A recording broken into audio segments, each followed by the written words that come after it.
आप लगातार रिपोर्ट्स के अंदर ये तो देख और समझ रहे होंगे कि तहखाने से लेकर गुंबद तक और गुंबद से लेकर दीवारों तक, पश्चिमी दीवार तक कई ऐसे निशान हैं, एक दो नहीं बल्कि दर्जनों ऐसे निशान हैं जो इस बात की तस्दीक करते हैं कि यहां मंदिर था, बाद में मस्जिद बना दी गई। सिद्धनाथ साहब, सीधे मैं आपके पास आ रहा हूं क्योंकि आपने बहुत करीब से उन चीजों को देखा है।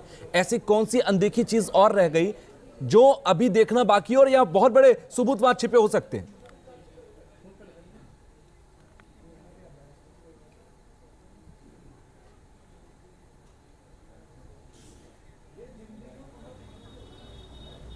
हेलो जी सिद्धनाथ जी।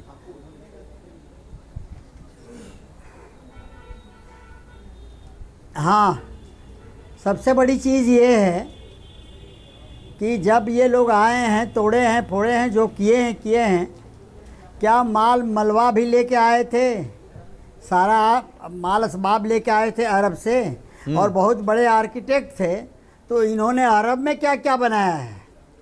कुछ भी तो नहीं बना इनके यहाँ।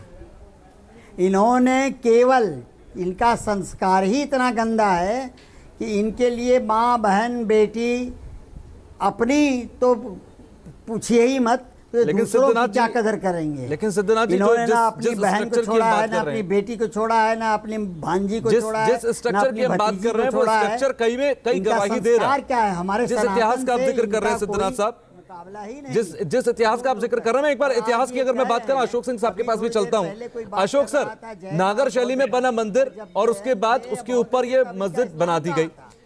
मेरा सवाल यह है कि नागर शैली को आपने पढ़ा और समझा होगा, ये तमाम जो चिन्ह मिलते हैं क्या ये नागर शैली के हैं? ये जो कंस्ट्रक्शन मिलता है क्या ये नागर शैली से बिलोंग करता है? देखिए, जो मंदिरों की रूपरेखा है और जो मंदिरों की बनावट है, उसमें ये चिन्ह हमें निश्चित रूप से प्राप्त होते हैं। और नागर शैली का जो शैलीगत विशेषता है, वो विशेषता हमें स्पष्ट रूप से दिखाई पड़ती है। तो हम ये कह सकते हैं कि जो साक्ष्य हमें दिखाई पड़ रहे हैं या जो आप लोगों के द्वारा दिखाए जा रहे हैं, उन साक्ष्यों में नागर शैली की विशेषता छिपी हुई है जी। अब जहाँ तक बात है कि ये ज्ञानवापी मस्जिद में ये सब साक्ष्य हैं, अब सवाल इस बात का है कि जो वहाँ एसआई की टीम काम कर रही है वो बहुत ही सावधानी पूर्वक अपने कार्य को बिल्कुल पूरा कर रही है। जी, जिम्मेदारी बहुत ज्यादा है एसआई के ऊपर भी और उसी जिम्मेदारी के साथ टीम अपना काम कर रही है। लेकिन इस बीच ज्ञानवापी के तहखाने में मई 2022 में सर्वे टीम ने जो कुछ देखा उसकी वीडियोग्राफी कराई गई थी। साथ ही रिपोर्ट में भी सब कुछ लिखा गया है, जिससे साफ पता चलता है कि कई ऐसे और भी चिन्ह मिले हैं जिनसे ज्ञानवापी में मंदिर होने का प्रमाण मिलता है। अंधेरे तहखाने में स्तंभों और दीवारों पर मिले चिन्हों को कैमरा रिकॉर्ड करके आगे बढ़ रहा था तो सबकी नजरें दीवारों और छतों में मंदिर के चिन्हों को तलाश रही थी। सर्वे टीम दक्षिण दीवार से होती हुई फिर तहखाने के पूर्वी हिस्से के आगे दाखिल हुई। यहां मलबा का पहाड़ मिला, टूटे हुए पिलर और शिलाओं का ढेर दिखा। यहां की दीवारें ऐसी हैं जिन्हें पहली नजर में देखकर ही लगता है कि इनका निर्माण एक साथ नहीं हुआ। यहां पर कुछ दीवारें ईंट सीमेंट की बनी हैं, तो कुछ प्राचीन ढांचा है, यानी इस स्ट्रक्चर में 2 युगों के अवशेष नजर आते हैं। सर्वे टीम ने यह नोट किया कि यहां कदम कदम पर शिलाओं का ढेर जमा है।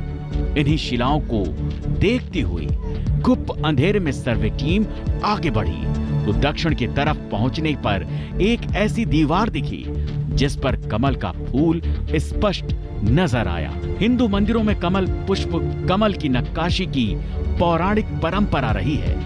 ऐसे में ये रहस्य और गहराने लगा कि ज्ञानवापी के तहखाने में कमल की कलाकृतियों का राज क्या है। जैसे ही कैमरा आगे की ओर घूमता है, एक मेहराब पर बाघ की आकृति दिखाई देती है। सब में घुड़िया लगा है। बाघ के डिजाइन लिखा आपने? मेहराब पर बाघ की आकृति साफ साफ दिखती है। ज्ञानवापी के तहखाने में बाघ की उकेरी गई कलाकृति ऊपरी बीम में दिखाई दे रही है। कहते हैं बीम टाइप का जो पत्थर है, ऊपरी बीम। जिस संरचना पर बाघ की आकृति दिखती है सामने की दीवार और छत को देखकर पता चलता है कि ये ज्ञानवापी का नया स्ट्रक्चर है, जबकि बाघ वाली शिला को देखकर लगता है कि ये प्राचीन काल की निर्मित दीवार है।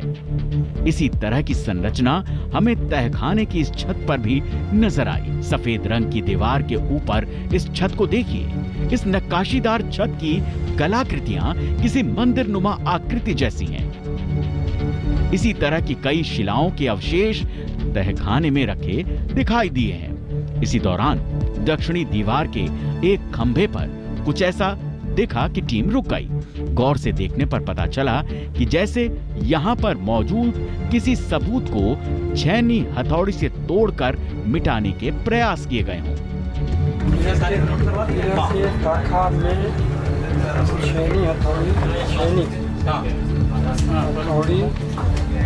खंभे पे युक्त जो है इसको पीछे की तरफ से दिखाएंगे किसी निशान को तोड़ने का प्रयास।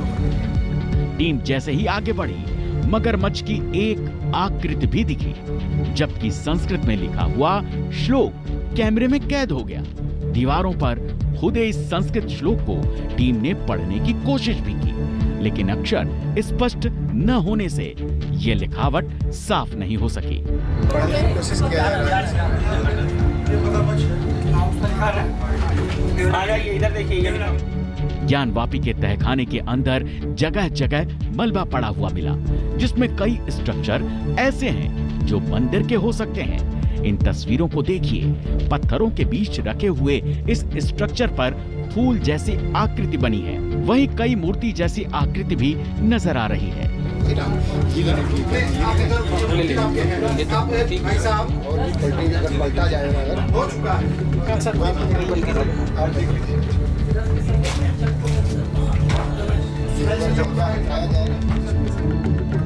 इसके बाद कैमरे में एक ऐसे गलियारे का रास्ता कैद हो गया जो किसी खास तहखाने की ओर जाता है, और तहखाने के गेट के ऊपर डिजाइन बनी हुई है, लेकिन इस रास्ते को पत्थर डालकर बंद कर दिया गया है। ये का डिजाइन बना हुआ है दोनों तहखानों और ये सब मलबा जो है देखिए इसमें ध्यान से बना दरवाजे दिख रहा है, डिजाइन बना हुआ है यार। बनाओ डिजाइन बना हुआ है। ये जैसे लग रहा है गलियारा जाने के लिए हो। वही गलियारा है, उधर जाने के लिए। सर्वे टीम ने जब तहखाने के रास्ते को गौर से देखा तो पता चला ये रास्ता एक और तहखाने को दूसरे तहखाने से जोड़ता है, और ऐसे यहाँ पर एक दो नहीं बल्कि 4-5 रास्ते बने हुए हैं, लेकिन इनमें से अधिकतर रास्तों को आधा या फिर पूरी तरह से बंद कर दिया गया है। खाने में से इस खाने में जाने खाने का इस तरह के कुछ 4-5 रास्ते हैं, सबको जबरदस्ती बांटा गया है। देखिए अंदर तक 6-7 फीट तक अंदर। आगे और अंदर बढ़ने के बाद दीवारों के हालात इतने खराब थे कि वहां ये पता लगाना मुश्किल हो गया कि उन दीवारों के ऊपर क्या है। ऐसे में पहले दीवारों को साफ करवाया गया और फिर जो मिला वो चौंकाने वाला था। आप देख सकते हैं कि छत्र जैसी आकृति कैसे दीवारों के अंदर दबी हुई है। वहीं उसके नीचे एक ऐसे स्तंभ का स्ट्रक्चर पड़ा हुआ है जिसमें अलग अलग तरह की कई आकृतियां बनी हुई हैं। तहखाने में मौजूद इन सारे चिन्हों को कैमरे में कैद कर लिया गया।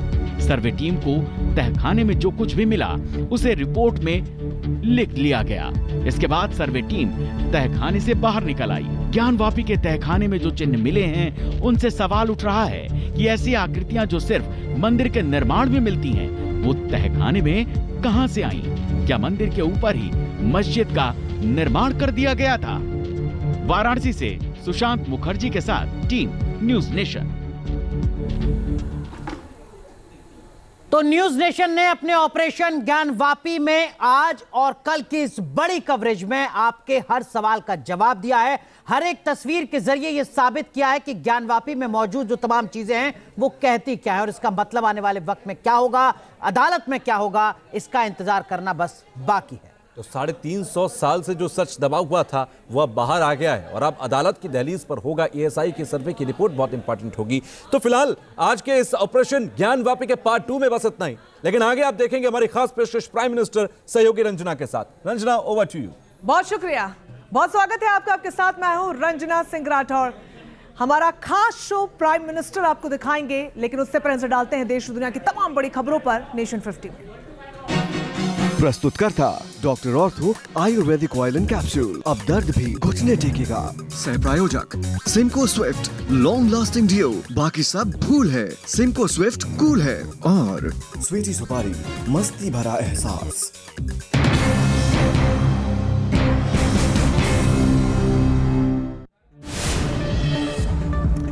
उत्तराखंड के कोटद्वार में बारिश से नदी नाले उफान पर, सैलाब में समाई दो कारें, सांसद में आई कार सवारों की जान। स्थानीय लोगों ने संभाला मोर्चा, कार में सवार लोगों को सुरक्षित निकाला, लोगों ने ली राहत की सांस। एमपी के कटनी में सैलाब का कहर, अलग अलग जगह डूबने से 4 लोगों की मौत, जान की परवाह के बगैर रास्ते कर रहे हैं पार।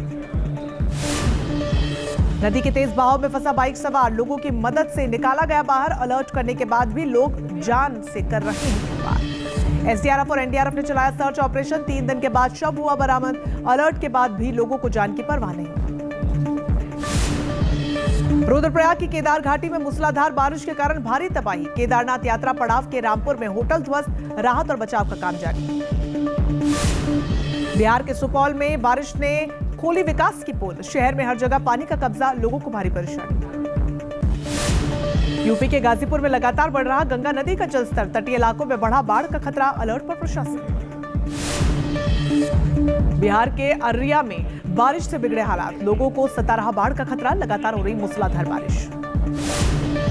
नैनीताल में बारिश बनी मुसीबत, कालाढूंगी मार्ग में सड़क का हिस्सा क्षतिग्रस्त, घोड़ा स्टैंड और नारायण नगर के पास भूस्खलन। छत्तीसगढ़ के पेंड्रा में बारिश के बाद बढ़ा वाटरफॉल का पानी, देखने के लिए दूर दूर से पहुंच रहे पर्यटक। बिहार के दानापुर में बढ़ा बाढ़ का खतरा, गंगा नदी के जलस्तर में लगातार बढ़ोतरी, लोगों में दहशत का माहौल। चंडीगढ़ में मौसम हुआ सुहाना, तेज हवाओं के साथ हुई बारिश, लोगों को गर्मी से मिली राहत। जम्मू कश्मीर के सांबा में नदी पार कर पढ़ाई करने स्कूल जाते बच्चे, कभी भी हो सकता है बड़ा हादसा, कई बार कर चुके हैं नदी पर पुल बनवाने की। संभल में व्यक्ति पर कहर बनकर टूटे तबक, जबरदस्ती जमीन पर करना चाहते थे कब्जा, वीडियो वायरल होने के बाद हरकत में आए। हापुड़ में अवैध हथियार के साथ रील बनाने का वीडियो वायरल, हाथों में हथियार लेकर रील बना रहे हैं युवक। इंदौर में 2 पक्षों में खूनी संघर्ष, मारपीट का सीसीटीवी फुटेज आया सामने, कार्रवाई में जुटी पुलिस। एमपी के भिंड में प्रसिद्ध बोरेश्वर मंदिर को लेकर 2 समुदायों के बीच विवाद, भदावर शब्द की जगह गुर्जर लिखे जाने से क्षत्रिय समाज नाराज, प्रशासन को दिया ज्ञापन।